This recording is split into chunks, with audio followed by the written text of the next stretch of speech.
നബി സല്ലല്ലാഹു അലൈഹി വസല്ലമയെ തോളിലേറ്റി ത്വൽഹ റളിയല്ലാഹു അൻഹു കൊണ്ടുപോയ വഴിയാണ്ടിലേക്കാണ് ആ കാണുന്ന ഗുഹക്കുള്ളിലേക്കാണ് നബി സല്ലല്ലാഹു അലൈഹി വസല്ലമ കൊണ്ടിരുത്തിയത്. സല്ലല്ലാഹു അലൈഹി വസല്ലമ ത്വൽഹ റളിയല്ലാഹുവിന്റെ തോളിൽ ചവിട്ടിയിട്ടാണ് അതിന്റെ ഉള്ളിൽ കയറിയിരുന്നതെന്നാണ് പറയപ്പെടുന്നിട്ടില്ലേ.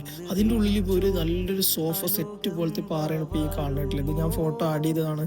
ഇപ്പോൾ ഇത് ക്ലോസ് ചെയ്ത് കാണാൻ ഇതിന്റെ ഉള്ളിൽ കാണാൻ കഴിയില്ല നമുക്ക്. ഇത് ക്ലോസ് ചെയ്ത് കാണാൻ ഇതിന്റെ ഉള്ളിൽ ഇതുപോലത്തെ ഒരു സോഫ സെറ്റ് പോലത്തെ ഒരു പാറനെ ഇതിന്റെ ഉള്ളിലുണ്ട് എന്നാണ് പറയുന്നത്. നബി സല്ലല്ലാഹു അലൈഹി വസല്ലമയെ ശത്രുക്കൾക്ക് ഒരിക്കലും കാണാൻ കഴിയില്ല. ഇതിന്റെ ഉള്ളിലേക്ക് ഏത് ഭാഗത്തു നിന്നാണെങ്കിലും നോക്കിയാൽ കാണാൻ കഴിയാത്തൊരു അങ്ങനത്തെ ഒരു സേഫ് ആയിട്ടുള്ള ഒരു സ്ഥലം തന്നെയായിരുന്നിട്ടുള്ളത്. അപ്പോൾ ഇതിൻ്റെ മുമ്പ് ഇവിടുന്ന് നോക്കിക്കഴിഞ്ഞാൽ ഉഹുദൊക്കെ കാണുന്നുണ്ടല്ലോ, ഉഹുദ് മസ്ജിദ്, അതേപോലെ ജബൽ റുമാത്ത്, അതായത് നബി സല്ലല്ലാഹു അലൈഹി വസല്ലമ ശത്രുക്കളെ അമ്പയത്തിന് വേണ്ടി നിർത്തിയ ജബൽ റുമാത്താണ് കാണുന്നത്. ഇതിൻ്റെ തൊട്ട് താഴെ തന്നെയാണ് നബി സല്ലല്ലാഹു അലൈഹി വസല്ലമ ആദ്യം ഇരുത്തിയ ഗുഹയാണ് ആ കാണുന്നത്.